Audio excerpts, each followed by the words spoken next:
Hello everyone. So আজকে আমাদের last class যেহেতু শেষ করেছিলাম এমিটার এবং এমিটারের পাল্লা বৃদ্ধি এতটুকু পর্যন্ত, আজকে আমরা ভোল্টমিটার নিয়ে আলোচনা করব। সো ভোল্টমিটারটার সংজ্ঞাটা ফার্স্টে খেয়াল করো, ভোল্টমিটারের কাজটা কি। ভোল্টমিটার হচ্ছে কি তোমার কোনো বর্তনীর দুই প্রান্তের মানে দুইটা অংশের মধ্যে বিভব পার্থক্যটা সরাসরি পরিমাপ করে দেয়। সো আগে দেখছো এমিটার যেরকম হচ্ছে কি তোমার, আর কি বলছিলাম, এমিটার হচ্ছে একটা রূপান্তরিত গ্যালভানোমিটার। তোমরা আগের ক্লাসে আমি বলছিলাম এই গ্যালভানোমিটারকে একটু মডিফাই করলে যেরকম এমিটার পাওয়া যায়, ঠিক তেমনি ভাবে ভোল্টমিটার হচ্ছে কি তোমার একটা মডিফাইড গ্যালভানোমিটার। ঠিক আছে, তো ভোল্টমিটারটার গঠনটা কিভাবে একটু পরে দেখাচ্ছি, তার আগে বলে নিই একটা ভোল্টমিটার একটা বর্তনীতে কিভাবে সংযুক্ত থাকে। তোমরা একটা 2 মার্কসের কোয়েশ্চেন জানো যে এরকম একটা কোয়েশ্চেন আসে যে ভোল্টমিটারকে কেন বর্তনীতে সমান্তরালে সংযুক্ত করা হয়, অথবা প্রশ্নটা আসে এরকম যে ভোল্টমিটারকে বর্তনীতে কিভাবে সংযুক্ত করা হয়। ভোল্টমিটারের কাজ কি? ভোল্টমিটারের কাজ হচ্ছে দুই প্রান্তের বিভব পার্থক্য পরিমাপ করা। এখন দুই প্রান্তের বিভব পার্থক্য পরিমাপ করার জন্য নিশ্চয়ই রুটটার সাথে বা বর্তনীর কোনো একটা অংশের সাথে একে প্যারালালি যোগ করতে হবে। কারণ কি, আমরা জানি প্যারালালি বা সমান্তরালে যদি আমরা কোনো একটা যন্ত্রকে যুক্ত করি তাহলে এদের মধ্যকার বিভব পার্থক্যটা সমান থাকে। সো এই কারণেই হচ্ছে গিয়ে, যেহেতু আহ সমান্তরালে দুই প্রান্তের বিভব পার্থক্যটা সমান থাকে, সো এই কারণেই হচ্ছে কি তোমার যে কোনো রোধের সাথে রোধের মধ্যকার বিভব পার্থক্যটা যদি দুই প্রান্তের বিভব পার্থক্যটা পরিমাপ করতে চাই, তাহলে এই দুই প্রান্তের সাথে আমি ভোল্টমিটারটাকে সমান্তরালে সংযুক্ত করব। ঠিক আছে, সো এইটা হচ্ছে কি তোমার ওই ব্যাখ্যাটা। এখন আমরা চলে আসি ভোল্টমিটারের গঠনটা কি রকম হয়। একটা ভোল্টমিটার নরমালি হয় এরকম, আহ, একটা গ্যালভানোমিটার আছে। ঠিক আছে, এই গ্যালভানোমিটারের সাথে একটা উচ্চ মানের রোধ, অবশ্যই একটা গ্যালভানোমিটারের মধ্যে একটা রোধ আছে, গ্যালভানোমিটার নিজে একটা রোধ আছে, এর সাথে একটা অত্যন্ত উচ্চ মানের রোধ হচ্ছে গিয়ে যুক্ত থাকে। এখন আদর্শ ভোল্টমিটারের ক্ষেত্রে এই উচ্চ মানের রোধটা হচ্ছে ইনফিনিটি, অসম্ভব বেশি রোধ থাকে এখানে। ঠিক আছে, তো কারণটা কি বলি, একটা মনে করো এখানে আছে সার্কিট, এই সার্কিটে এখানে ভোল্টমিটার যুক্ত করা আছে। সো এখন যদি আমরা জানি দুই প্রান্তের বিভব পার্থক্যটা সমান থাকে, এখন তো কারেন্টের একটা বিষয় আছে এটার সাথে যুক্ত, রাইট? যদি কারেন্ট এখানে আসে, এখানে আসার পর দেখবে কি তার সামনে দুইটা পথ থাকবে, এখানে কারেন্ট একদিকে যাবে, আবার এইদিকে কারেন্ট যাবে।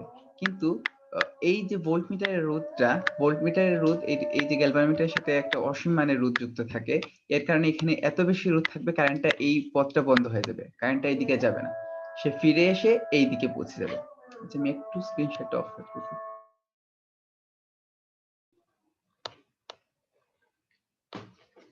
ওকে, সো আমি বুঝাচ্ছিলাম ভোল্টমিটারের কাজটা বুঝাচ্ছিলাম, ভোল্টমিটার অ্যাকচুয়ালি কি এবং ভোল্টমিটারের কিভাবে কাজ করে সেরকম। সো ভোল্টমিটার হচ্ছে কি, আমরা বর্তনীতে সমান্তরালে সমবায়ে যুক্ত করি। এবং ভোল্টমিটারের গঠনটা যদি দেখতে যাও, ভোল্টমিটার হচ্ছে অ্যাকচুয়ালি একটা গ্যালভানোমিটার যার সাথে অতি উচ্চ মানের একটা রোধ শ্রেণীতে যুক্ত থাকে। ঠিক আছে, এমিটারের ঠিক উল্টা, এমিটারে ছিল গ্যালভানোমিটারের সাথে একটা জিরো মানের রোধ, মোটামুটি জিরো বা খুব কম মানের একটা রোধ সমান্তরালে যুক্ত থাকে। ঠিক আছে, এটার সাথে এটা কেন হচ্ছে কি তোমার প্যারালালি, সরি শ্রেণীতে, এবং খুবই বড় মানের রোধ যুক্ত করা হয়েছে, এটা হচ্ছে ইনফিনিটি। আদর্শ ভোল্টমিটারের রোধ হচ্ছে ইনফিনিটি, এটা লিখে রাখতে পারো। কারণ হচ্ছে কি গ্যালভানোমিটারে একটা রোধ থাকবে এবং ইনফিনিটির সাথে যদি আরেকটা রোধ যোগ করো, সেটা তো নিশ্চয়ই ইনফিনিটি আসবে, রাইট? সো গ্যালভানোমিটারের একটা আদর্শ ভোল্টমিটারের রোধ হচ্ছে অসীম, আর একটা আদর্শ কি বলা যায়, এমিটারের রোধ হচ্ছে জিরো, যেটা আমি লাস্ট ক্লাসে বলছিলাম। এখন হচ্ছে কি তোমার যে কোনো জিনিসটা আদর্শ পাওয়া যায় না, তার মানে গ্যালভানোমিটারের রোধটা মানে ভোল্টমিটারের রোধটা অসীম হবে না, মোটামুটি অনেক বড় মানের একটা রোধ হবে। তো দেখো এই বড় মানের রোধটার কাজ কি। এখানে ধরো তড়িৎ প্রবাহ আসতেছিল, তড়িৎ প্রবাহ আসার পর তার দুইটা পথ আছে। এখন দুইটা পথের মধ্যে যদি সে ভাগ হয়ে যায়, এদিকে একটা চলে যায় এদিকে একটা চলে যায়, তাহলে তো সমস্যা। কারণ হচ্ছে গিয়ে এই ভোল্টমিটারটা হচ্ছে গিয়ে এমন একটা যন্ত্র, এটা কিন্তু আমার বর্তনীর তড়িৎ প্রবাহ বা বর্তনীর কোনো কিছুকে মানে ইন্টারাপ্ট করবে না, কোনো বাধা বিঘ্ন দিবে না। তার কাজ হচ্ছে সে জাস্ট এই দুই প্রান্তের বিভব পার্থক্য মাপবে। এখন বিভব পার্থক্য মাপতে গিয়ে যদি সে কিছু পরিমাণ কারেন্ট নিয়ে নেয়, বা তাহলে তো সমস্যা। ঠিক আছে, কারেন্ট নিলে কি হবে, এই বর্তনীতে তখন কারেন্টটা ঠিকঠাক মতো পাওয়া যাবে না, এখান দিয়ে যতটুকু কারেন্ট যাওয়ার কথা ছিল ততটুকু যাবে না। তো এই কারেন্টটা না যাওয়ার জন্য এই ভোল্টমিটারের রোধ অনেক বেশি হয়। অনেক বেশি রোধ হলে কি হয়, বাধা যদি অনেক বেশি হয়, কারেন্ট কি আর এইদিকে যাইতে যাবে? তো তখন আর কারেন্ট ওইদিকে যাবে না, সে ফিরে চলে এসে সম্পূর্ণ কারেন্টটা এইদিকে চলে যাবে। ঠিক আছে, হয়তো কিছু পরিমাণ যাবে, খুব অল্প পরিমাণ যাবে, কিন্তু বেশিরভাগ রোধ মানে বেশিরভাগ কারেন্ট আমার এখানেই যাবে, যার ফলে আমার বর্তনীর কোনো ইন্টারাপশন ঘটবে না। ঠিক আছে, একটা ভোল্টমিটার এড করার কারণে আমার বর্তনীর কোনো চেঞ্জ আসবে না। ঠিক আছে, কিন্তু যদি আমি ঠিকঠাক মতো যুক্ত না করতে পারি তাহলে কিন্তু সমস্যা। তুমি ভোল্টমিটারকে মনে করো ইয়ে দিয়ে দিছো, ভোল্টমিটারকে শ্রেণীতে না দিয়ে সরি সমান্তরালে না দিয়ে শ্রেণীতে দিয়ে দিছো, তাহলে কিন্তু সমস্যা। তখন হচ্ছে কি তোমার এই ভোল্টমিটারটা এই রুটটাকে ডিসকানেক্টেড করে ফেলবে। ঠিক আছে, মানে কারেন্ট আর এইদিকে আসবে না। কারণ হচ্ছে কি তোমার কারেন্ট এদিকে এসে কি করবে, এখান দিয়ে তো পাস হইতে হবে, সে আর পাস হইতে পারবে না, অনেক বড় মানের রোধের কারণে সে পাস হইতে পারবে না। তার মানে এই যে ইয়েটা রুটটা ওইটা ক্যান্সেল আউট হয়ে যাবে। তো অনেক সময় দেখবা কোনো সার্কিটে ভোল্টমিটার এমিটার এগুলো এড করে দেওয়া আছে। ভোল্টমিটার এমিটার যদি তোমার ঠিকঠাক মতো এড করে দেওয়া থাকে, মনে করো এমিটার যদি তোমার শ্রেণীতে এড করা থাকে এবং ভোল্টমিটারটা যদি প্যারালালি এড করা থাকে, আচ্ছা প্যারালালটা কি, এমিটারটা শ্রেণীতে এবং ভোল্টমিটারটা যদি প্যারালালি এড করা থাকে, তাহলে আমার কোনো সমস্যা হবে না। আমার এই বর্তনীর তুল্যরোধ বা বর্তনীর কারেন্ট যা বের করে না কেন, তখন কোনো সমস্যা নাই। কিন্তু এটা যদি উল্টা হয়ে যায়, মনে করো রোধের সাথে এমিটারটা তুমি দিয়ে দিছো ইয়েতে কিসে সমান্তরালে, তাহলে কি হবে, সব কারেন্ট এটার মধ্যে দিয়ে চলে যেতে চাইবে। আর এটার সাথে যদি, তাহলে তখন সমস্যা হবে কি, আমরা জানি আদর্শ এমিটারের রোধ কত, আদর্শ এমিটারের রোধ হচ্ছে 0। এই 0 এর সাথে এটা প্যারালাল হয়ে কি হয়ে যাবে, এটা একটা শর্ট সার্কিট হয়ে যাবে। ঠিক আছে, 0 এবং এই রোধ প্যারালালি করলে কত আসে, এদের তুল্য রোধ কত আসবে, 0 আসবে না। তার মানে এইখানে কোনো কারেন্ট যাবে না, এটা একটা ইয়ে হয়ে যাবে, শর্ট সার্কিট হয়ে যাবে। ঠিক আছে, এইটা একটা শর্ট সার্কিট হয়ে যাবে। আর যদি ইয়েটা ভোল্টমিটারটা যদি শ্রেণীতে যুক্ত থাকে, মনে করে একটা বর্তনীর সাথে ভোল্টমিটারটা শ্রেণীতে যুক্ত করে দিচ্ছে, তাহলে কি হবে, এখানে অসীম মানের রোধ যাবে। তার মানে কারেন্টটা এদিকে আর পাস হবে না। এই এই যে ইয়েটা রোধটা আছে, এই রোধটা সার্কিট থেকে ক্যান্সেল আউট হয়ে যাবে। ঠিক আছে, সো এগুলো হচ্ছে কি তোমার সার্কিটের ক্ষেত্রে খেয়াল রাখতে পারো। যদি খুব বেশি হার্ড সার্কিট দিয়ে, তাহলে ভোল্টমিটার এমিটার এড দিয়ে দিতে পারে। সো তুমি খেয়াল রাখবে, ভোল্টমিটার যদি সমান্তরালে এবং এমিটার যদি শ্রেণীতে যুক্ত থাকে, তাহলে আমার নরমাল ক্যালকুলেশন যেভাবে করার কথা ওইভাবেই করব। আর যদি উল্টাপাল্টা হয়ে যায়, এমিটারটাকে যদি দিয়ে দিতে তোমার ইয়েতে প্যারালালি, তাহলে তুমি ওই অংশটুকু ইয়ে হয়ে যাবে, একটা শর্ট সার্কিট হয়ে যাবে। ঠিক আছে, এখানে মাঝখানে কোনো রোধ নেই, এরকম হয়ে যাবে। আর যদি ভোল্টমিটারটা শ্রেণীতে যুক্ত করে দেয়, তাহলে এইখানে যে রুটটা আছে ওই রুটটা ক্যান্সেল আউট হয়ে যাবে। ঠিক আছে, আমি নেক্সট দিন দেখবো এরকম কোনো এক্সাম্পল খুঁজে পাই কিনা, তাহলে তোমাদেরকে দেখাই দিব। সো বুঝলা তো গ্যালভানোমিটারকে, মানে সরি ভোল্টমিটারকে কেন একটা বর্তনীতে ইয়েতে যুক্ত করা হয়, সমান্তরাল সমবায়ে যুক্ত করা হয়, এবং ভোল্টমিটারের গঠনটা হচ্ছে কি তোমার একটা ইয়ের সাথে, গ্যালভানোমিটারের সাথে একটা উচ্চমানের রোধ শ্রেণীতে যুক্ত থাকবে।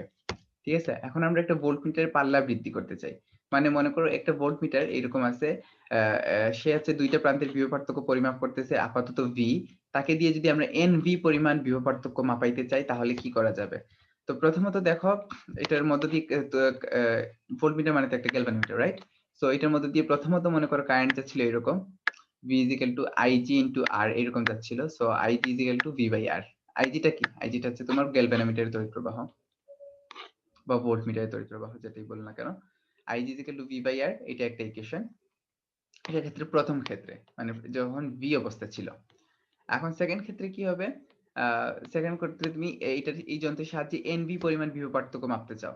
এনভি পরিমাণ বিভব পার্থক্য পরিমাপের জন্য এর সাথে তুমি এই ক্যাপিটাল আর মানের একটা রোধ শ্রেণী সমবায়ে যুক্ত করতে হবে। ঠিক আছে, কারণ কি আমরা জানি, আগেও বলছিলাম যে এমিটারের পাল্লা বৃদ্ধির জন্য একটা রোধকে কিসে যুক্ত করতে হয়, সমান্তরালে যুক্ত করতে হয়। আর ভোল্টমিটারের রোধ যদি বাড়াইতে, মানে পাল্লা যদি বৃদ্ধি করতে চায়, তাহলে তার সাথে শ্রেণী সমবায়ে যোগ করতে হবে। কারণ কি, ভোল্টমিটারের রোধ যত বেশি হবে আমার তত বেশি লাভ, তত বেশি সে অসীমের দিকে আগাইতে পারবে। সো একটা ভোল্টমিটারে যদি তুমি পাল্লা বৃদ্ধি করতে চাও, তাহলে তার সাথে আরেকটা আর মানের রোধ তুমি শ্রেণীতে যুক্ত করবা। তাহলে এখন এনভি ইজ ইকুয়াল টু কি আসবে, এখন তো এনভি পরিমাণ বিভবটা বেড়ে এনভি হয়ে যাবে। এনভি ইজ ইকুয়াল টু হবে আইজি ইনটু আর প্লাস আর। এই যে স্মল আরটা ছিল, স্মল আর এর সাথে এখন ক্যাপিটাল আর যোগ হবে, মানে ক্যাপিটাল আর এর মানটা কত সেটা বের করবো আমরা। একটু আগে আইজি ইজ ইকুয়াল টু দেখছিলাম ভি বাই আর। কারেন্টের কোনো চেঞ্জ হবে না, কারণ যেহেতু তুমি শ্রেণী সমবায়ে যোগ করছো, রোধ যোগ করছো, শ্রেণী সমবায়ে কারেন্টটা সেম থাকে।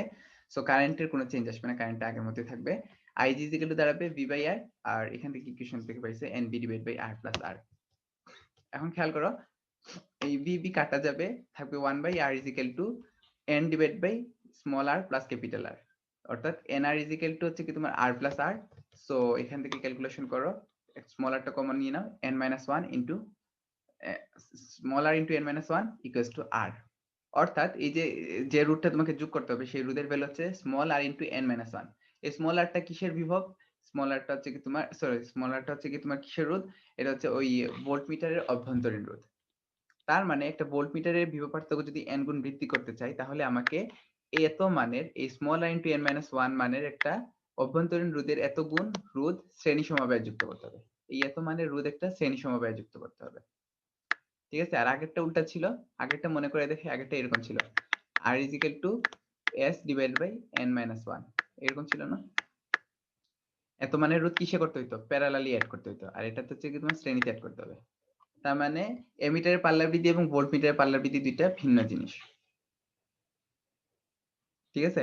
আবার আরেকটা জিনিস খেয়াল করো, এমিটারের সাথে, এমিটার মানে হচ্ছে কি তোমার গ্যালভানোমিটারের সাথে একটা রোধ প্যারালালি যুক্ত থাকে, রাইট?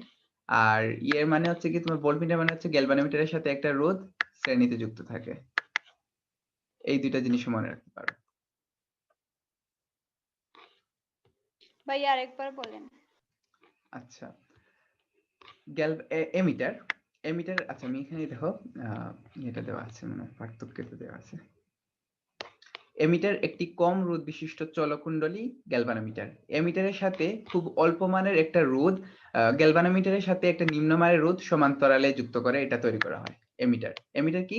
একটা গ্যালভানোমিটারের সাথে খুব কম মানের একটা রোধ সমান্তরালে যুক্ত করে এটা তৈরি করা হবে। একটা গ্যালভানোমিটার মনে করো, এটার সাথে খুব অল্প মানের একটা রোধ প্যারালালি অ্যাড করা সমান্তরালে, ঠিক আছে? এটা হচ্ছে কি তোমার এমিটার। এখন আর এমিটারের পাল্লা বৃদ্ধি করতে গেলে কি করতে হয়? এমিটারের পাল্লা বৃদ্ধি করতে হলে এই যে একটু আগে দেখালাম একটা equation, small r is equal to s divided by n minus 1, এত মানের রোধ হচ্ছে কি তোমার প্যারালালি যোগ করতে হয়, বা ইয়েতে যোগ করতে হয়, কি জানো, সমান্তরালে যোগ করতে হয় এমিটারের পাল্লা বৃদ্ধির জন্য।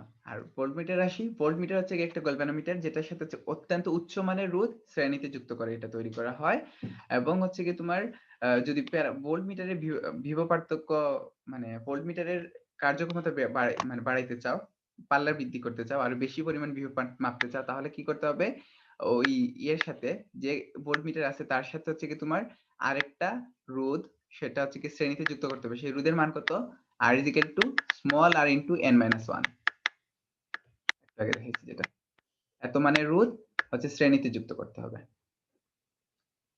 ওকে, সো এখানে লেখাও আছে যে এমিটার হচ্ছে কি তোমার বর্তনীতে সমান্তর শ্রেণীতে যুক্ত করা হয়, আর ভোল্টমিটার হচ্ছে বর্তনীতে ইসে যুক্ত করা হয়, সমান্তরালে যুক্ত করা হয়। এমিটারের কার্যকর রোধ নিম্ন মানের বলে বর্তনীর সাথে তাকে শ্রেণী সমবায়ে যুক্ত করলে বর্তনীর মূল বিদ্যুৎ প্রবাহ মাত্রায় কোনো পরিবর্তন ঘটে না ধরা যায়, ঠিক আছে? আর ভোল্টমিটারের কার্যকর রোধ খুব বেশি বলে একটি বর্তনীর কোনো অংশের সাপেক্ষে তাকে সমান্তরাল সমবায়ে যুক্ত করলে ওই অংশের বিভব বৈষম্যের কোনো পরিবর্তন হয় না ধরা যায়, ঠিক আছে? একটু আগে দেখাইলাম যেটা। এখন লাস্ট ক্লাসে আমরা এই ম্যাথটা করছিলাম, এটা না, নিচের ম্যাথটা করছিলাম। এখানে লেখা আছে এমিটারের পাল্লা বৃদ্ধি করার জন্য রোধকে সমান্তরালে যুক্ত করতে হবে, ভোল্টমিটারের পাল্লা বৃদ্ধি করার জন্য রোধকে শ্রেণীতে যুক্ত করতে হবে। ভালোভাবে মনে রাখবা। কিন্তু বর্তনীতে এমিটার কিভাবে যুক্ত করা হয়? একটা বর্তনীর সাথে এমিটারকে শ্রেণীতে যুক্ত করা হয়, আর একটা বর্তনীর সাথে ভোল্টমিটারকে সমান্তরালে যুক্ত করতে হয়। এখানে আবার উল্টা, ঠিক আছে? কেন উল্টা সেটারও ব্যাখ্যা জানো? কারণ শ্রেণীতে হচ্ছে কি এমিটারের কাজ কি? তড়িৎ প্রবাহ মাপা, আর শ্রেণীতে তড়িৎ প্রবাহ সমান থাকে। সো এমিটারকে শ্রেণীতে যুক্ত করতে হবে। ভোল্টমিটারের কাজ হচ্ছে বিভব পার্থক্য মাপা, সমান্তরালে বিভব পার্থক্য সমান থাকে। সো এই কারণে ভোল্টমিটারকে সমান্তরালে যুক্ত করতে হবে। ওকে, দুইটা জিনিস আলাদা আলাদা কিন্তু। দেখো ভোল্টমিটারের ম্যাথটা একদম সহজ। একটা ভোল্টমিটার 15 ভোল্ট পরিসরের এবং এর রোধ হচ্ছে 1000 ওহম। এটা হচ্ছে অভ্যন্তরীণ রোধ, এই যে স্মল আরটা। আর এখন হচ্ছে এর সাহায্যে যদি তুমি 150 ভোল্ট বিভব পার্থক্য পরিমাপ করতে চাও, তাহলে কি ব্যবস্থা অবলম্বন করতে হবে? আমরা জানি ভোল্টমিটারের পাল্লা বৃদ্ধি করার জন্য ক্যাপিটাল আর মানের রোধ হচ্ছে কি শ্রেণীতে যুক্ত করতে হবে, এটা আমরা জানি। সো সেটার মান কত? সেটার মান হচ্ছে n - 1 * r। r এর ভ্যালু 1000, আর n এর ভ্যালুটা কত? n এর ভ্যালু হচ্ছে তোমার এখন কত আছে 15 ভোল্ট আর নিতে হবে 150 ভোল্টে। So n v bar divide by v 150 divide by 15 অর্থাৎ 10 গুণ। সো 10 - 1 * 1000 যেটা আসবে आंसर ওইটা হচ্ছে এত মানের রোধ হচ্ছে আমরা এটাকে শ্রেণীতে যুক্ত করতে হবে। আচ্ছা এই ম্যাথটা হচ্ছে কি তোমার মিটার ব্রিজের ম্যাথ, এটা হচ্ছে আজকের লেকচারে দেখাবো। ওকে, সো এই গেল ভোল্টমিটার এবং এমিটারের যে টপিকসটা। এমিটার এবং ভোল্টমিটারের টপিকসটা খুব বেশি কি বলবো তোমাদের বইয়ে নাই, কারণ যেহেতু এমিটার ভোল্টমিটারের গঠনও দেওয়া হয় নাই। সো এই টাইপের ম্যাথ অ্যাডমিশনে আসতে পারে, কিন্তু সার্কিটে অনেক সময় দেখা যায় এমিটার এবং ভোল্টমিটারকে অ্যাড করে দেয় এবং ওইটা দেখে আমরা একটু ঘাবড়ে যাই। সো ঘাবড়ানোর কিছু নাই, যদি দেখো এমিটারটা শ্রেণীতে যুক্ত করা আছে তাহলে বুঝবা ঠিক আছে একটা বর্তনী মনে করো অনেক জটিল একটা বর্তনী, হ্যাঁ কি বলবো এখন আমার মাথায় আসতেছে, এরকম বর্তনী মনে করো, আর এবং এর সাথে একটা এমিটার যুক্ত করে দেওয়া আছে, শ্রেণীতে যুক্ত করা আছে, তাহলে বুঝবা যে হ্যাঁ এটা যদি শ্রেণীতে যুক্ত থাকে তাহলে ঠিক আছে। এইটা আচ্ছা এই লাইনটা মুছে দিতে হবে একটু বুঝতে সুবিধা হবে। এটা মুছলাম, এটা শ্রেণীতে যুক্ত আছে এদের সাথে, তাহলে বুঝবে যে হ্যাঁ ঠিক আছে এটা এই বর্তনীর উপর কোনো প্রভাব ফেলতেছে না। ঠিক আছে, এটা হচ্ছে এই বর্তনীর উপর কোনো প্রভাব ফেলতেছে নাকি। আর একটা ভোল্টমিটার মনে করা আছে, এখানে আছে মনে করো ভোল্টমিটারটা যদি প্যারালালি থাকে তাহলে বুঝবা যে এই ভোল্টমিটারটা হচ্ছে কি তোমার এই বর্তনীর সাথে কোনো ঝামেলা করতেছে না, তুমি নরমালি যেরকম ক্যালকুলেশন করতা ওইভাবেই ক্যালকুলেশন করে যাবা। কিন্তু এমিটার যদি হচ্ছে কি তোমার প্যারালালি আর ভোল্টমিটার যদি শ্রেণীতে হয়ে যায় তাহলে কিন্তু সমস্যা।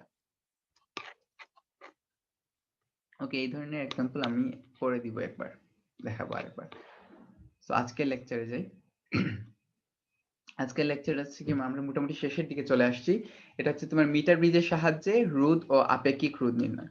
সো মিটার ব্রিজ একটা কি বলবো একটা এক্সপেরিমেন্ট আছে মিটার ব্রিজের, যদিও কলেজগুলোতে খুব বেশি এই যন্ত্রটা ভালো নাই, সো এটা ম্যাক্সিমাম ক্ষেত্রে করা হয় না। সো মিটার ব্রিজটা কি আসলে এটা একটু দেখাই। মিটার ব্রিজ হচ্ছে গিয়ে মিটার ব্রিজের সাহায্যে এখানে লেখা উচিত ছিল অজানা রোধ, ঠিক আছে, অজানা রোধ ও আপেক্ষিক রোধ নির্ণয়। মনে করো হচ্ছে এখানে হচ্ছে কি তোমার একটা রোধের ভ্যালু তোমার জানা আছে, এটা হচ্ছে পি, এটা জানা আছে।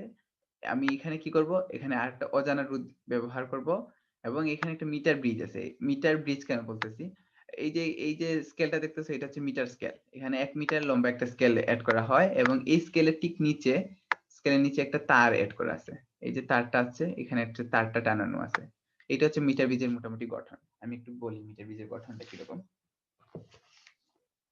মনে করো হচ্ছে কি তোমার এই যে ইয়েটা, আচ্ছা এগুলা মুছি একটু, এই যে এরকম একটা জিনিস আঁকছি, এগুলো মনে করো একটা পাত, মনে করো একটা ধাতুর পাত, এইটা একটা ধাতুর পাত, এটা একটা ধাতুর পাত এবং এই যে অংশটুকু গুলো দেখতেছো এগুলা পাত, ঠিক আছে। এগুলার এই পাতের মাঝখানে একটা 1 মিটারের স্কেল রাখা আছে, ঠিক আছে। তো আমি কি করব, আমি যে কোনো একটা রোধ জানা আছে, এই জানা রোধের সাহায্যে একটা অজানা রোধ নির্ণয় করব, ঠিক আছে। এখন আমরা এইখানে হুইস্টন ব্রিজ নীতিটা ইউজ করি। হুইস্টন ব্রিজ নীতিটা কি ছিল, হুইস্টন ব্রিজ নীতি এরকম ছিল যে দুইটা রোধ থাকবে এরকম, দুইটা না চারটা রোধ থাকবে, সরি চারটা রোধ থাকবে, চারটা রোধের মাঝে যে দুইটা সংযোগকারী পয়েন্ট হবে, এই দুইটা সংযোগকারী পয়েন্টের একটার মাঝখানে থাকবে তোমার আর গ্যালভানোমিটার, আচ্ছা গ্যালভানোমিটারটা ওইরকম দেওয়া ছিল, সমস্যা না, আর আরেকটার মাঝখানে থাকবে ব্যাটারি এরকম। এটা ছিল হুইস্টন ব্রিজের নীতি। তো আমরা এখানে হুইস্টন ব্রিজটা অ্যাপ্লাই করব। আর হুইস্টন ব্রিজের কি হয়, হুইস্টন ব্রিজের হচ্ছে কি তোমার সাম্যাবস্থা এটা 0 হয়, এটা নিষ্ক্রিয় হয়ে যায়, ঠিক আছে। সাম্যাবস্থা হচ্ছে কি তোমার আর কি বলা হয়, এমন একটা অবস্থা আসে যখন হচ্ছে তোমার p/q = r/s হয়, p/q = r/s হইলে এখানে সাম্যাবস্থা অর্জিত হয় এবং এখান দিয়ে কোনো তড়িৎ প্রবাহ যায় না। তো আমি দেখি এখানে কি করা হচ্ছে। আমি কি করলাম, এই যে এই ফাঁকা জায়গাটা দেখছি এটাকে বলা হয় বাম প্রান্ত বা বাম লুপ বা বাম ফাঁক, আর এটাকে বলা হয় ডান প্রান্ত। হাতের ইয়েতে দেখো, তোমরা স্ক্রিনের দিকে হাতের দিকে দেখো, পিটাকে বলা হয় বাম প্রান্ত আর কিউটাকে বলা হয় ডান প্রান্ত, ঠিক আছে। বা এখানে লুপ বলা হয়, এই যে এখানে একটা লুপ খালি জায়গা আছে এইটাকে দেখো। এ বি হচ্ছে কি তোমার এখানে দেওয়া আছে বাম সাইড আর বিসি হচ্ছে কি তোমার এখানে ডান সাইড, ঠিক আছে। সো আমি যে কোনো একটাতে আমি অজানা রোধ স্থাপন করতে পারি। যে কোনো একটা জানতে হবে, অবশ্যই একটা জানতে হবে, নাহলে ২ টা কিন্তু না জানা থাকলে হবে না। যে কোনো একটা জানি। মেক্সিমাম ক্ষেত্রে এরকম দেয়, বামেরটা জানা আছে, ডানেরটা অজানা, এরকম দেওয়া থাকে। খুব মেক্সিমাম ম্যাথে। সো এই জিনিসটা একটু বুঝতে হবে যে এখানে আমি একটা জানা রোধ আর একটা অজানা রোধ স্থাপন করব। তারপরে এই অজানা রোধটাকে পরিমাপ করব। এখন তোমাদের মনে প্রশ্ন আসতে পারে যে আমরা যদি হুইস্টন ব্রিজ ইউজ করতে চাই তাহলে তো P/Q = R/S। P/Q = R/S। তো R এবং S কোত্থেকে আসবে? R এবং S তো আসলো না এখানে। আচ্ছা, তুমি একটা কাজ করবা, বই থেকে যন্ত্রের গঠনটা একটু এই চিত্রের সাথে মিলিয়ে নিবা। বই থেকে একটু গঠনটা পড়ে নিবা। এখন R/S এইটা কোত্থেকে পাবো? আমরা Q তো কি একটা P থেকে জেনে ফেলবো? অবশ্যই না, আমাদের এই R এবং S ও জানার দরকার আছে। দেখো এখানে এই যে আ এই জায়গাটা দেখতেছো X, এই X এটা হচ্ছে কি তোমার একটা প্রান্ত, রোধের একটা প্রান্ত। এই যে প্রান্ত আর এবং এই প্রান্তর মাঝখানে কোনো ইয়ে নাই কিন্তু। কোনো আ আ রোধ-টোধ নাই। তার মানে এই প্রান্ত আর এই প্রান্ত সেম। তার মানে আমরা এটাকে হুইস্টন ব্রিজের সাথে তুলনা করো। দেখো, আমি হুইস্টন ব্রিজ আঁকতেছি। দেখো, এই এক প্রান্তের সাথে একটা ব্যাটারি যুক্ত করা আছে। ঠিক আছে? আবার এটার এক প্রান্তের সাথে ব্যাটারি যুক্ত করা আছে। এই যে এইটা কিন্তু ওই যে ওই বিন্দুটা। এটার সাথে একটা ব্যাটারি যুক্ত করা আছে। দেখো, হুইস্টন ব্রিজও এরকম ছিল। এ একটা রোধের এক প্রান্তের সাথে আর আরেকটা রোধের এইরকম আরেকটা পয়েন্টের সাথে ব্যাটারি যুক্ত করা ছিল। ঠিক আছে? এবং এখানে আরেকটা জিনিস করা হচ্ছে। একটা গ্যালভানোমিটার এখানে এই যে আ এ এ এইখানে একটা ২ টা রোধের মাঝখান। এই দেখো, এই পয়েন্টটা এই ২ টা রোধের মাঝখান না? দেখো, এই পয়েন্টে এই ২ টা রোধের মাঝখান। এখানে একটা তার এড করা হয়েছে। তারটাকে একটা গ্যালভানোমিটারের মধ্যে স্থাপন করা হয়েছে। তারপর গ্যালভানোমিটারের অপর প্রান্তে একটা জকি এড করা হয়েছে। জকিটা কি? জকি হচ্ছে গিয়ে কি বলবো? উম এটা হচ্ছে একটা পয়েন্টারের মতো। এটা হচ্ছে একটা ধাতব পয়েন্টার। তোমরা স্ক্রু দেখছো নিশ্চয়ই? ওই স্ক্রু এর মতো কিছুটা। স্ক্রুড্রাইভার, ওই স্ক্রুড্রাইভারের মতো কিছুটা। এখানে আরকি ধাতব একটা পাত থাকে, ওইটাকে বলা হয় জকি। ঠিক আছে? এই জকিটা কি করবে? এখন আমরা তো এখান থেকে এটা সম্পূর্ণ তার। ঠিক আছে? এই তারের সাথে একটা জকি এড করা হইছে। জকি এড করার ফলে এইরকম এড করা জিনিসটা থাকার কথা ছিল না। ডিরেক্ট গ্যালভানোমিটারটা থাকার কথা ছিল এরকম। এরকম করে ডিরেক্ট এড করার কথা ছিল নরমাল হুইস্টন ব্রিজের ক্ষেত্রে। কিন্তু আমরা এই গ্যালভানোমিটার তারটা ডিরেক্ট এড করব না। ডিরেক্ট এড না করে আমরা একটা জকি দিয়ে এড করছি। তার কারণ আছে। যদি আমরা ডিরেক্ট এটাকে এড করে দিতাম যেকোনো একটা প্রান্তের সাথে, এখানে ২ টা রোধের মাঝখানে এড করে দিতাম, তাহলে আমরা বুঝতে পারতাম না এইটা সাম্যাবস্থা লাভ করছে কি সাম্যাবস্থা লাভ করে নাই। দেখো, এই যে জকিটা এড করছি এখানে, মনে করো আমি এখানে এটাকে ফিক্সড করে দিছি। তার ফলে কি হবে জানো? এখানে যে তার আছে, এই যে একটা তার আছে দেখতেছো? এই যে তারটা, এটা হচ্ছে ১ মিটার লম্বা একটা তার। এই তারটা হচ্ছে গিয়ে তোমার ২ টা প্রান্তে ভাগ হয়ে গেছে। তারটা এই একটা R রোধ আর একটা S রোধ। এই ২ টা রোধে ভাগ হয়ে গেছে। বুঝতে পারছো? আমি যে R এবং S এই তার থেকে পেয়ে যাবো। মনে করি আমরা ওই যে তারটা এড করা হয়েছে ওই একক দৈর্ঘ্যের রোধটা হচ্ছে সিগমা। তাহলে L দৈর্ঘ্যের রোধ হবে তোমার সিগমা L। বুঝতে পারতেছো? মানে এটার যদি একক দৈর্ঘ্যের রোধ হয় সিগমা, তাহলে L দৈর্ঘ্যের রোধ হবে sigma L equals to R, এবং 100 মাইনাস L দৈর্ঘ্যের রোধ হবে সিগমা ইনটু 100 মাইনাস L। কারণ কি এই সম্পূর্ণ যে তারটা, সম্পূর্ণ তারের দৈর্ঘ্য হচ্ছে 100। ঠিক আছে? 1 মিটার মানে কি 100 সেন্টিমিটার। সো এইজন্য 100। বুঝতেছো? এটা কিন্তু সেন্টিমিটার এককে। তো ধরলাম আমরা যে এইটার এই যে তারটার একক দৈর্ঘ্যের রোধ হচ্ছে সিগমা, তাহলে তার এতটুকু পর্যন্ত L, তাহলে L দৈর্ঘ্যের রোধ হবে সিগমা L ইকুয়াল টু এই এক্স অংশটুকুকে আমরা R ধরছি, আর EY অংশটাকে S ধরছি। S কত হবে? সরি, EY অংশটুকু হবে 100 মাইনাস L, এবং এই 100 মাইনাস L অংশের রোধ ধরছি আমরা sigma into 100 minus L। Okay, it is equal two S। এখন হচ্ছে গিয়ে তুমি বলতে পারবা যে এখানে তো সাম্যাবস্থা বুঝবো কিভাবে? সাম্যাবস্থা এইভাবে বুঝবো। আমরা এই ইয়েটাকে জকিটাকে এভাবে বাম প্রান্ত থেকে শুরু করব। বাম প্রান্ত থেকে আস্তে আসতে থাকবো। এটাকে টাচ করে আসতে থাকবো, এবং সাথে ওই গ্যালভানোমিটারের বিক্ষেপের দিকে খেয়াল রাখবো। দেখা যাবে যে গ্যালভানোমিটারটা বিক্ষেপ দিচ্ছে। কিন্তু এমন একটা জায়গায় আসবে, এইখানে মনে করো, এখানে আসার পর দেখা যাবে যে গ্যালভানোমিটারটা বিক্ষেপ দিচ্ছে না। বিক্ষেপ না দেওয়ার মানে কি? এই জায়গা হচ্ছে কোনো কারেন্ট প্রবাহিত হচ্ছে না। তার মানে এটা হচ্ছে নিষ্ক্রিয় অবস্থা, নিষ্ক্রিয় বিন্দু। ঠিক আছে? যে জায়গাটায় এসে দেখা যাবে গ্যালভানোমিটার বিক্ষেপ দেওয়া বন্ধ করে দিছে, ওইটা হবে নিষ্ক্রিয় বিন্দু। ঠিক আছে, নিষ্ক্রিয় বিন্দু পেয়ে গেলে তা আমরা এখানে থেমে যাব। তার মানে এতটুকু হচ্ছে কি তোমার একটা আর রোধ আর এতটুকু হচ্ছে এস রোধ। বুঝা গেছে? এখানে এলটা কিভাবে পাইছি? এলটা পাইছি ওইটা বলা হয় নাই। এলটা পাইছি এইভাবে। আমি এখান থেকে যাত্রা শুরু করছি বাম প্রান্ত থেকে। বাম প্রান্ত থেকে এল দূরত্বে এসে আমি নিষ্ক্রিয় বিন্দুটা পাইছি। তার মানে এতটুকু হচ্ছে এল, এতটুকু হচ্ছে 100 মাইনাস এল। এই এল দৈর্ঘ্যের রোধটা তারটার রোধ হচ্ছে আর, 100 মাইনাস এল দৈর্ঘ্যের তারটার রোধ হচ্ছে এস। ঠিক আছে? তার মানে আমরা যে এই একটা তার ইউজ করে বাকি আরো ২ টা রোধের কাজ করে ফেললাম। ঠিক আছে? এখানে আলাদা, আলাদা কোনো আর তাহলে তো আমার কোনো লাভ হইল না। যদি একটা অজানা রোধ বের করতে যদি আরো ৩ টা রোধ জানা লাগে তাহলে তো আমার কোনো লাভ হইল না। এটা হচ্ছে একটা ট্রিকি প্রসেস যাতে আমি দেখো এখানে রোধগুলা আমার রোধের ভ্যালু কত এক্সাক্ট ভ্যালু কিন্তু আমার জানা লাগতেছে না। আমার জাস্ট এই দৈর্ঘ্যটা বের করলেই হয়ে যাচ্ছে। ঠিক আছে? কারণ কি এই দেখো একক এই যে তারটা এই তারটা তো একই উপাদানের তৈরি। তো একক দৈর্ঘ্যের রোধ যদি সিগমা হয় তাহলে এল দৈর্ঘ্যের রোধ এল সিগমা 100 মাইনাস এল দৈর্ঘ্যের রোধ হচ্ছে তোমার সিগমা ইনটু 100 মাইনাস এল। এখন হচ্ছে কি তোমার রোধের চেঞ্জ হয় কিসের উপরে? দৈর্ঘ্যের উপরে চেঞ্জ হয় না? সো এই কারণে হচ্ছে এদের ইয়েটা চেঞ্জ হচ্ছে। মানে রোধটা চেঞ্জ হচ্ছে, দুই প্রান্তের রোধটা চেঞ্জ হচ্ছে। ঠিক আছে? আমরা যা লিখতে পারি P by Q is equal to R by S অর্থাৎ P by Q is equal to sigma L into sigma into 100 minus L অর্থাৎ P by Q is equal to L divided by 100 minus L। So এখন হচ্ছে কি তোমাকে একটা জিনিস আমি এখানে লিখছি P হচ্ছে অজানা রোধ, Q হচ্ছে জানা রোধ। এই জিনিসগুলো তোমাদের মনে রাখতে হবে না কোনটা জানা রোধ কোনটা অজানা রোধ, এভাবে মনে না রাখলেও চলবে। তোমরা কি কাজ করবা? আমি ম্যাথগুলো করবো এইভাবে দেখবা। তোমরা মনে রাখবা P divided by L Q divided by 100 minus L এইটা মনে রাখবা। তাহলে সুবিধা হবে কি অনেক সময় প্রশ্নে দেওয়া থাকে ডান ফাঁকে বাম ফাঁকে এটা রাখা হয়েছে এরকম বলা হবে। তো মনে করো দেওয়া আছে তোমার বলা হচ্ছে বাম প্রান্তের রোধটা হচ্ছে 5 ওহম। ঠিক আছে, বাম প্রান্তের রোধটা হচ্ছে 5 ওহম এবং নিষ্ক্রিয় বিন্দুটা বাম প্রান্ত হতে এত মিটার দূরত্বে পাওয়া গেছে। তাহলে তুমি 5 ওহম ডিভাইডেড বাই এত সেন্টিমিটার বসাই দিবা। ঠিক আছে, যে প্রান্তের রোধ ডিভাইডেড বাই ওই প্রান্ত থেকে নিষ্ক্রিয় বিন্দুর দূরত্ব। বুঝে গেছে? খেয়াল করে দেখো এই চিত্রের সাথেই খেয়াল করে দেখো। এখানে বাম প্রান্তের রোধ কে? বাম প্রান্তের রোধ হচ্ছে P।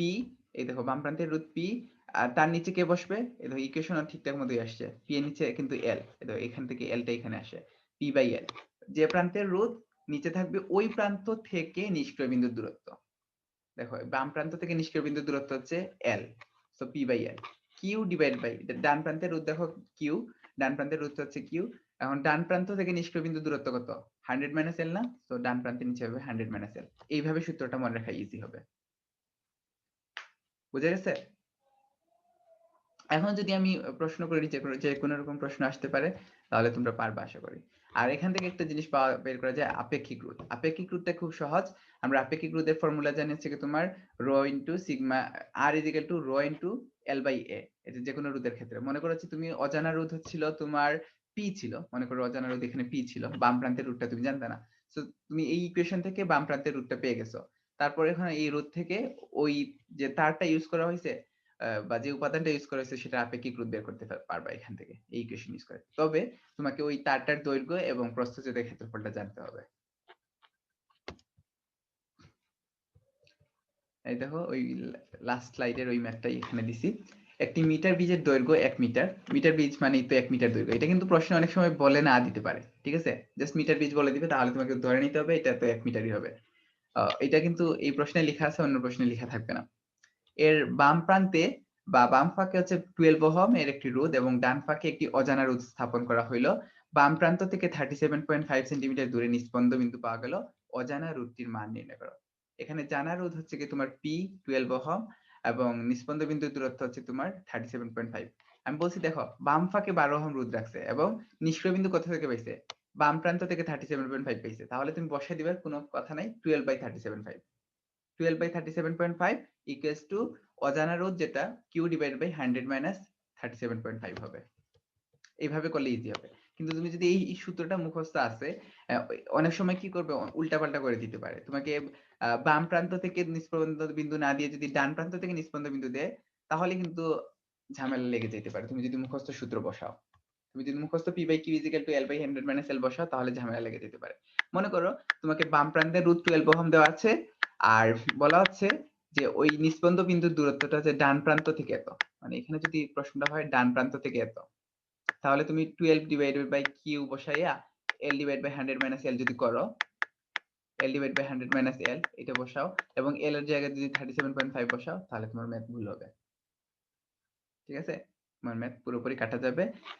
কারণ হচ্ছে তুমি খেয়াল রাখতে হবে, তুমি যখন সূত্রটা প্রতিপাদন করছো তখন এই এলটা ছিল বাম প্রান্ত থেকে ইয়ের দূরত্ব। ঠিক আছে, সূত্রটা যখন প্রতিপাদন করছি তাই এলটা ছিল বাম প্রান্ত থেকে নিষ্ক্রিয় বিন্দুর দূরত্ব। ঠিক আছে, সো আমি কি করব তখন কি আরেকটা সূত্র অ্যাপ্লাই করব, দরকার নাই। আমি কি করব, এটা যদি বাম প্রান্ত থেকে যদি 37.5 সরি ডান প্রান্ত থেকে যদি 37.5 হয়, তাহলে বাম প্রান্ত থেকে কত হবে? বাম প্রান্ত থেকে হবে তোমার 100 মাইনাস 37.5। বুঝতেছো আমি এটা কি বলতেছি? আমি বলতেছি যদি কোয়েশ্চেনে বলতো ডান প্রান্ত থেকে, বাম না বলে ডান বলতো, তাহলে বাম প্রান্ত থেকে হচ্ছে যে তোমার সরি ডান প্রান্ত থেকে যদি হয় 37.5, তাহলে বাম প্রান্ত থেকে হবে 100 মাইনাস 37.5 ইকুয়ালস টু ডান প্রান্তের রুট, ডান প্রান্তের নিচে থাকবে কত? তখন 37.5 হইতো। এটা হচ্ছে অন্য কেসে কথা বলতেছি। ওকে, তারপর এখান থেকে ক্যালকুলেশন করে তুমি তোমার কিউটা বের করে ফেলতে পারতা। যদি আমাকে এটা বলে নাই, আমাকে ম্যাক্সিমাম ম্যাথেই বাম প্রান্ত থেকে বলা হয় এবং বাম ফাঁকের রুট বলা হয়, এই জন্য অনেক সময় এটা ক্লিয়ার করে দেওয়া হয় না যে এই কারণে এটা হচ্ছে। কিন্তু যদি কোনো প্রশ্ন করে ফেলে, তোমাদের সিকিউরিটির জন্য আমি বলে দিলাম আসল প্রসেসটা কি হওয়া উচিত। আসল প্রসেস খুব সহজ, যে প্রান্তের রুট ডিভাইড বাই ওই প্রান্ত থেকে নিষ্ক্রিয় বিন্দুর দূরত্ব।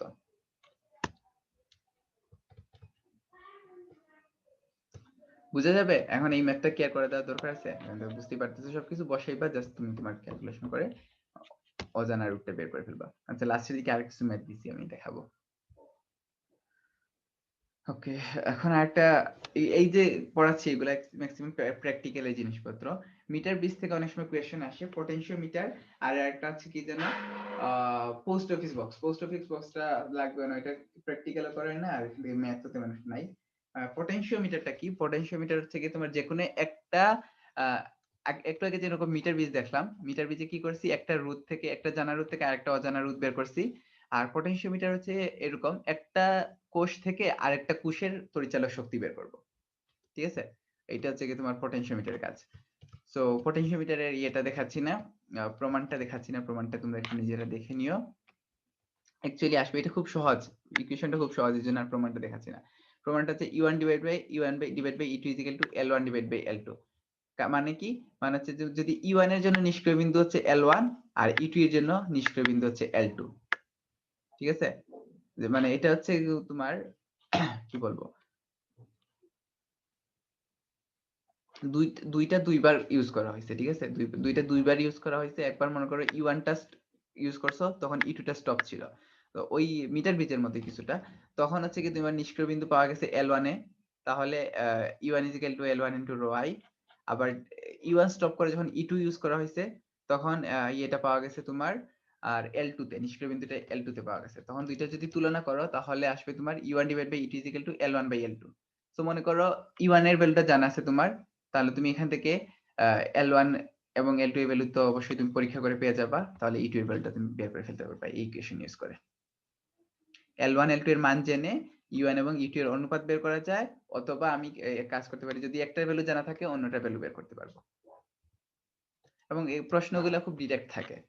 দেখো এটা আসলে সিকিউ আসবে না, এমসিকিউ এর মধ্যেই আসবে। দেখো একদম ডিরেক্ট কোয়েশ্চেন থাকবে, একটি পটেনশিওমিটারের দুটি বিদ্যুৎ কোষের বিদ্যুৎ চালক বল তুলনা করার পরীক্ষায় প্রথম ও দ্বিতীয় বিদ্যুৎ কোষের ক্ষেত্রে ভারসাম্য বিন্দুর দূরত্ব যথাক্রমে 0.22 মিটার এবং 0.45 মিটার হলো।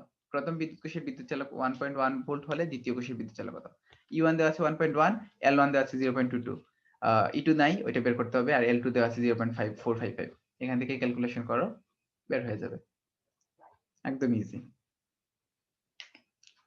সো এই ছিল পটেনশিওমিটার। এখন আসি ইয়ের দুইটা ম্যাথে দেখাই। কিসের? আচ্ছা, এইগুলো হচ্ছে কাজ, এটা লাস্টে দেওয়ার কথা ছিল।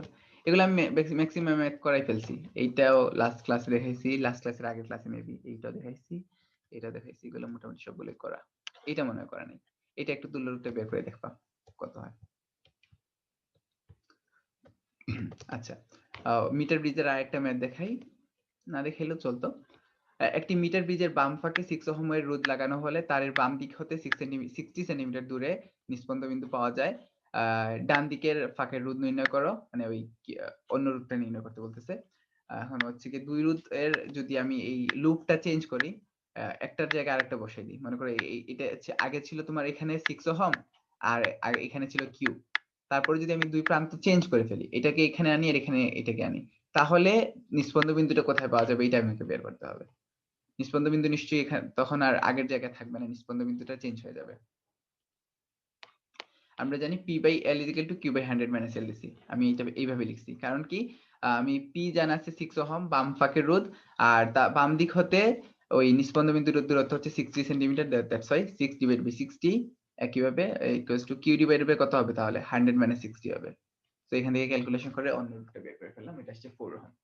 এখন আমরা যদি দুইটা ইয়েটা চেঞ্জ করি এদের মধ্যবর্তী, তাহলে P টা চেঞ্জ হয়ে যাবে P প্রাইম এবং Q প্রাইম। P প্রাইম তখন আগে কি ছিল 6 ওহম, এখন P প্রাইমটা হয়ে যাবে 4 ওহম, আর Q প্রাইমটা আগে যেহেতু 4 ওহম ছিল এখন হয়ে যাবে 6 ওহম। চেঞ্জ করছো, তাহলে মেইন সূত্র বসাও তুমি P prime divide by L equal to Q prime divide by 100 minus L। এখানে একটা ইয়ে আছে, তোমার স্বাধীনতা আছে, তুমি এখানে চাইলে Q prime by 100 minus L লিখতে পারতা, আবার P prime divide by 100 minus L লিখতে পারতা। তারপর ক্যালকুলেশন করে যে আনসারটা আসতো তোমাকে বলে দিতে হইতো Q প্রাইম ডিভাইড বাই যদি L লিখো তাহলে তোমাকে বলে দিতে হইতো যে এই ইয়েটা দূরত্বটা হচ্ছে ডান প্রান্ত থেকে এত সেন্টিমিটার দূরে। যেহেতু আমি এই দেখো P প্রাইম কি, P প্রাইম হচ্ছে তোমার বাম প্রান্তের রোধ, ঠিক আছে? দেখো P prime divide by L, বাম প্রান্ত থেকে নিষ্ক্রিয় বিন্দু দূরত্ব L। তাও এই জন্য আমি লিখে দিছি লাস্টে বাম প্রান্ত হতে 40 সেন্টিমিটার দূরে নিষ্পন্দ বিন্দু পাওয়া যাবে। তুমি যদি জাস্ট L বের করে দাও তাহলে কিন্তু হবে না, তোমাকে উল্লেখ করে দিতে হবে কোন প্রান্ত থেকে। ওকে, আর যদি তুমি কিউ এর নিচে এল দিয়ে লিখতা তাহলে বলে দিতে হবে ডান প্রান্ত থেকে, তখন আনসারটা আসতো 60 সেন্টিমিটার, তখন আর 100 সেন্টিমিটার আসতো না, 60 সেন্টিমিটার আসতো। বলতে হতো যে ডান প্রান্ত থেকে 60 সেন্টিমিটার দূরে নিষ্পন্দ বিন্দু পাওয়া যাবে, এইভাবে বলে দিতে হতো। ওকে, লাস্ট ম্যাথটা দেখাই।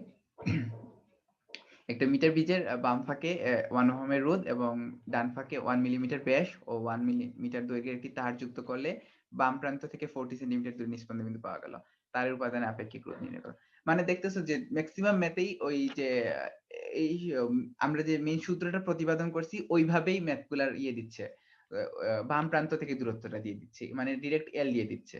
কিন্তু অনেক সময় কোনো প্রশ্নে ডান প্রান্ত থেকেও বলে দিতে পারে, ঠিক আছে? কনফিউজ করার জন্য অনেক সময় ডান প্রান্ত থেকে বলে দিতে পারে, তার মানে আমাকে মেইন কনসেপ্টটা শিখতে হবে, মুখস্থ রাখলে চলবে না, ঠিক আছে? ম্যাক্সিমাম ম্যাথে হয়তো দেখা যাবে বাম প্রান্ত থেকে, তারপরে আসল কাহিনী হচ্ছে যে প্রান্তের রোধ ডিভাইড বাই ওই প্রান্ত থেকে নিষ্পন্দ বিন্দুর দূরত্ব।